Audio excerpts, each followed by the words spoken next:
Bonjour et bienvenue à cette capsule numéro 1 dans le cadre du cours de calcul différentiel portant sur les limites. Commençons par voir une définition graphique et algébrique de la limite. Si on prend la fonction f de x égale x carré, voici sa représentation graphique, on voit qu'au point x égale 2, la fonction est égale à 4. L'idée d'une limite, c'est de dire, quand je me rapproche de x égale 2, par exemple, de quelle valeur se rapproche ma fonction?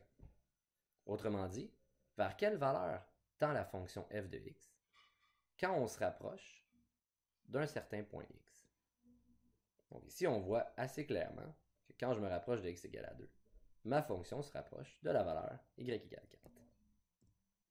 Algébriquement, on l'écrit de la façon suivante. On utilise lim pour limite de ma fonction x carré quand x tend vers 2 est égal à 4. Dans ce cas-ci, évaluer la limite revient tout simplement à rentrer 2 à la place du x et d'évaluer 2 au carré qui nous donne 4. Ça sera malheureusement pas toujours le cas. Regardons une définition un peu plus formelle de la limite.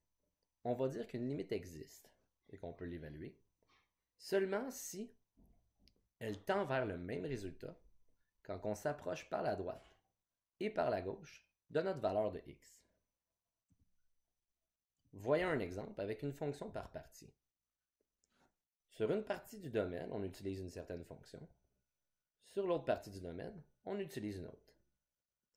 On veut savoir quelle est la limite de cette fonction-là quand x tend vers 0. Autrement dit, vers quelle valeur se rapproche ma fonction quand je tends vers la valeur 0 en x. Je précise, on ne veut pas savoir c'est quoi que ça donne f de x quand x vaut 0. On veut savoir vers quelle valeur tend notre fonction quand on se rapproche de x égale 0. Graphiquement, la représentation de la fonction est la suivante. On voit déjà que quand on se rapproche de 0 par les valeurs plus petites et quand on se rapproche de 0 par les valeurs plus grandes, on ne s'en va pas du tout à la même place.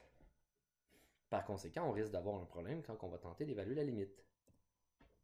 Algébriquement, on écrit s'approcher par les valeurs plus grandes par la droite de la façon suivante. La limite de ma fonction quand x tend vers 0 plus.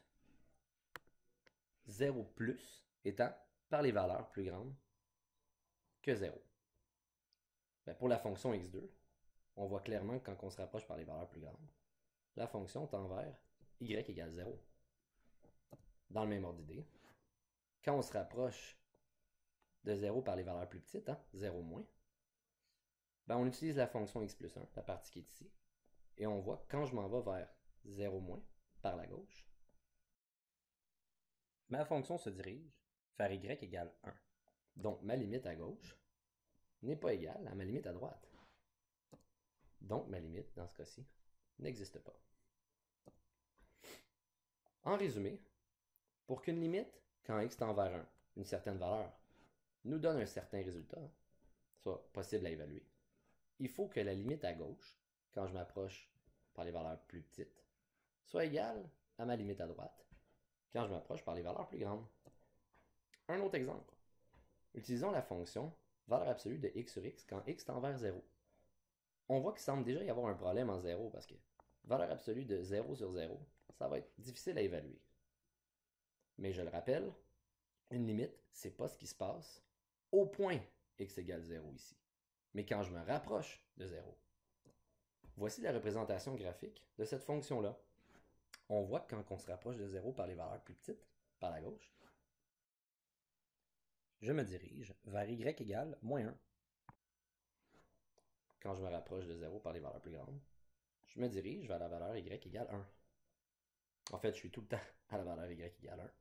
Et quand je suis plus petit que 0, toujours à la valeur y égale moins 1. Donc, la limite de ma fonction quand x tend vers 0 par les valeurs plus petites, 0 moins, donne moins 1. La limite quand x tend vers 0 par les valeurs plus grandes, par la droite, me donne 1. La limite à gauche n'est pas égale à la limite à droite. Donc, la limite en x tend vers 0, la fonction valeur absolue de x sur x, n'existe pas. Voyons maintenant les limites qui nous donnent un résultat infini. Dans le graphique suivant, on voit que notre fonction, quand on se rapproche de x égale 2, tend à s'en aller à l'infini en y. Algébriquement, ça va prendre la forme suivante. Quand x se rapproche de ma valeur par les valeurs plus petites, je vais avoir plus l'infini. Quand x tend vers ma valeur de x pardon, évaluée quand x tend par les valeurs plus grandes, ça va me donner plus l'infini.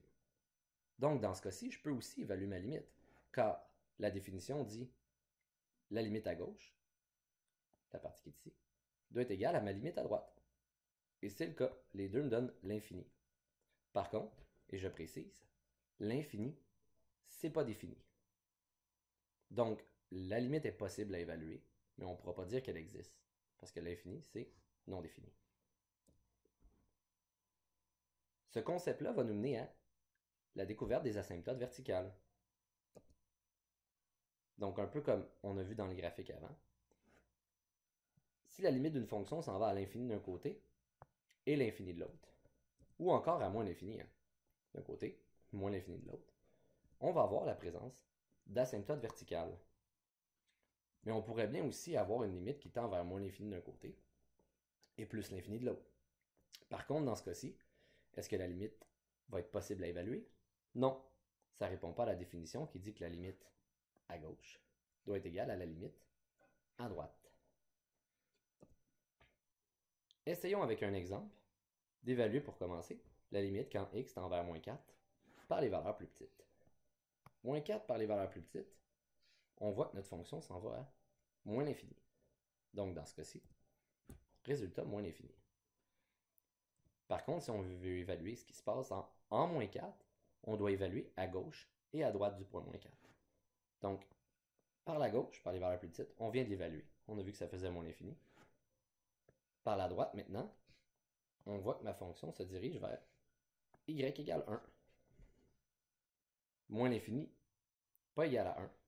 Par conséquent, ma limite n'existe pas. Et je ne peux pas l'évaluer. La limite de ma fonction quand x tend vers 4, ben on voit que par la gauche et par la droite, on s'en va à moins l'infini. Donc dans ce cas-ci, c'est possible d'évaluer ma limite. Et elle vaut moins l'infini. Si on évalue en un point, en x tend vers 2, quand je me rapproche de 2 par la gauche par la droite, je me rapproche du point y égale 3. Oui, le point x égale 2 donne y égale 4, mais je le rappelle, on ne veut pas savoir ce qui se passe au point x égale 2. On veut savoir vers quelle valeur tend ma fonction quand je me rapproche de x égale 2. Donc, ceci met fin à la capsule numéro 1 sur les limites. Et je vous invite à aller faire la mise en pratique 1.1 sur les limites.